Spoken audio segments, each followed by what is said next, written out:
A major shakeup in the race for the Republican presidential nomination over the weekend. Florida Governor Ron DeSantis has dropped out. Now it's a two-person race between former President Donald Trump and former South Carolina Governor Nikki Haley. Yeah, our Washington, D.C. correspondents Rachel Knapp and Brendan Scanlon are keeping a close eye on the happenings. They're joining us live tonight from the U.S. Capitol with the buzz going on in the nation's capital. Good evening.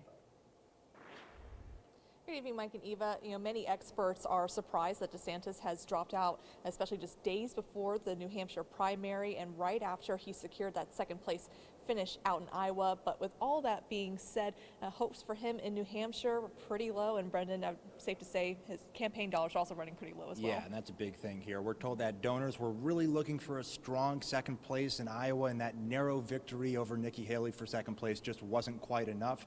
Of course, now that he's out, DeSantis has endorsed former President Trump for the Republican nomination for 2024, and that is expected to boost Donald Trump's sizable lead even further. So what does that mean for Nikki Haley? What does she have to do to stay in the race and keep this going? That question is exactly what we asked some local experts here in D.C. I think if Haley gets about 40% or better in New Hampshire, then I think that she can ride it out into South Carolina. South Carolina for the Republicans won't be until a month after New Hampshire.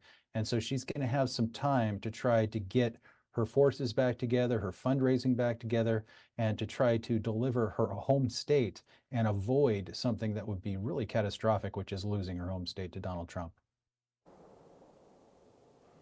Now, political scientists also say that voters believe the Republican Party is taking the abortion issue just a little too far. And they say this is something that Haley could potentially start using against former President Trump, because as we've seen in the past, Democrats have used it to beat out Republicans. Right. In New Hampshire, Rachel, is definitely a state where Haley can maybe tap into some of those more moderate independent voters on issues like abortion. As we know, New Hampshire, an open primary state, meaning non-affiliated independent voters can participate in that primary election, which is tomorrow.